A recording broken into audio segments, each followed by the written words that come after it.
Hello. Well, I was kind of trying to think about what should I discuss today, and I had a hard time deciding. But I thought, well, I had not discussed hurricane season, but we did that last year. But I will go ahead and give some of those signs as well. So the sign for hurricane is we take our two H hands. So remember, in ASL, it does the both hands do the same thing, or the non-dominant hand, which is usually your left hand. Sometimes it's your right hand. That's why we say non-dominant. Will do nothing. So in this case, it's going to do the same thing. So we have our U hand shape, and we're going to put our thumbs out. And this is not difficult, so don't be nervous about it. Okay, so here we go. So it's a U, it's an H. You can if you want to remember it with an H for hurricane, you can do that too. So we're going to have our hurricane. We're going to go like this, and then we're going to go around in a circle. So that's hurricane. Okay, it's kind of like a tornado, right? We're going to do tornado. So again, it's just this where you put your H or your U hand shape. It's really a H, I guess.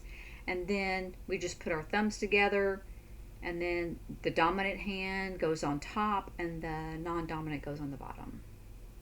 Then it goes, we do this, and then we go around in a circle. Hurricane. Tornado is in the same vein, except it's just an L hand shape, if you will. Smaller than a hurricane, right? So the hurricane, what goes along with it? So the hurricane season and season. Remember, we did time with a T and like for era. So season is the same concept. And then you just spell June 1st through November the 1st. So hurricanes will cause a lot of rain. Sorry, a lot of rain and flooding. So let's go ahead and do rain and flooding at the same time. So we're going to do W for water and then go up. So you could actually do water before you do that, but we're going to do water afterwards. So you could do both. And the reason I say that you could do it beforehand is because in case people think it's not like a blizzard, like a snow blizzard. So you could do water at first if you wanted to, but you could say, oh, rain and flooding. It happens during a hurricane. What else happens during a hurricane? It's wind too, right?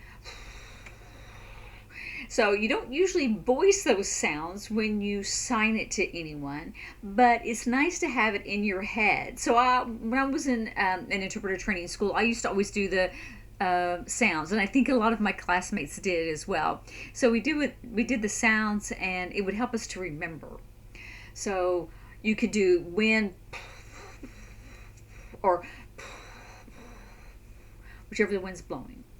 So you could do either way because you want to do it how it's blowing, right? You don't want to have just one way that here's the wind blow. It's going to go, or it's going to go, because when we see trees, they go like this a lot of times. It's palm trees because it usually happens on the coast for hurricanes. And so you'll see the palm trees, do this. And so you can show that too. You could say, oh, there was a hurricane and the rain and it flooded and the wind and right. So you could do that whole thing so people get the picture of what it looked like or how bad it was. You could say it was like a category, 1, 2, 3, 4, 5. Now, I also have seen deaf people do category, a cat, like a cat 4. I've seen deaf people do that. And I guess because when they're reading it, it says cat, C-A-T. So they'll just do cat. So if I see a deaf person do cat 3 or a cat 4, is That's what it's reading as, right? Is CAT, meaning category. And it doesn't really matter if they already know it's a category or not. They just know, they just cat, we say cat 4 or cat 3 or whatever. So when it arrives on lands, it became a cat 3 or category 3. This is category, class, category, family, that whole group. It's a group, right? So a category is a group. So the category 1, 2, or 3, and that's a wind speed, and it has how much rain and that kind of stuff. So, so that's hurricane. Uh, Tornadoes can come off of a hurricane when it comes inland. So you could say, oh, the hurricane arrived on land, and then there was a hurricane. I mean, a tornado. I'm sorry. My brain's going two things, but I'm doing tornado and I said hurricane. So a hurricane arrived on land and became a tornado. You could say that. Or a tornado in different places. They'll spring up in different places. Or it was a water tornado, right? It's a water spout.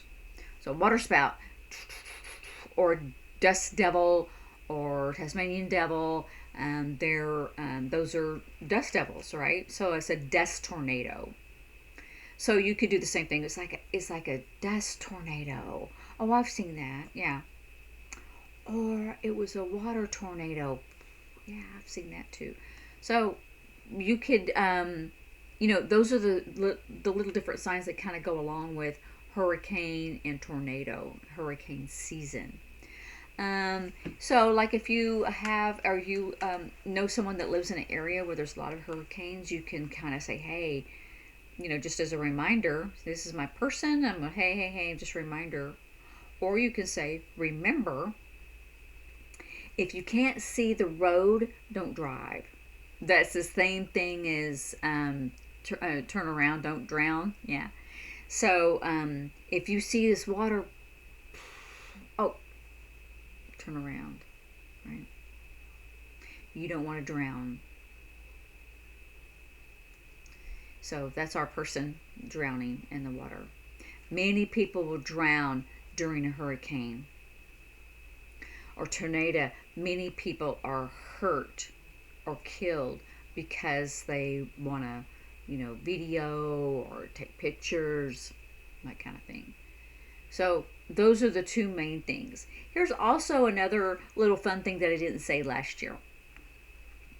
Is the Native American people. So you can say the Native people.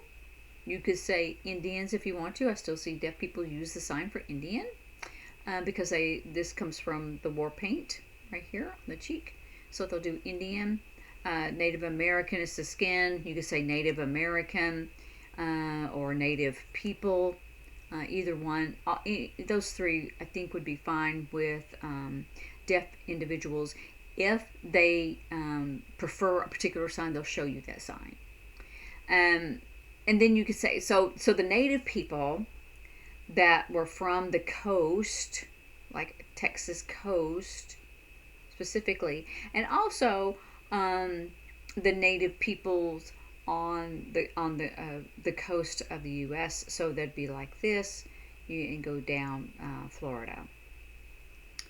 And those were different ones. They could be Creek, Cherokee, Caddo, but they were not on the coast. They were on the Sabine, right, in East Texas, the Caddo. You could say, so either one. So but I want to concentrate on the coast. So you could say this coast, right, or on the river, that coast. But I'm talking about the Texas coast. You see what I'm saying? Okay, so the Texas coast, those Native peoples during the summertime did not live on the islands. Why? Because of hurricanes. They didn't know there was a season. There was no discussion. There wasn't anything that was announced or on TV. But they knew that it was hurricane during the hot season, the summer. And so they would move more inland. And they would live there and they would hunt and they would gather. And then during the winter time, they would move to the islands and into the coastlines. And there they would fish and get clams, oysters. You could do some of those things that the clam opening up.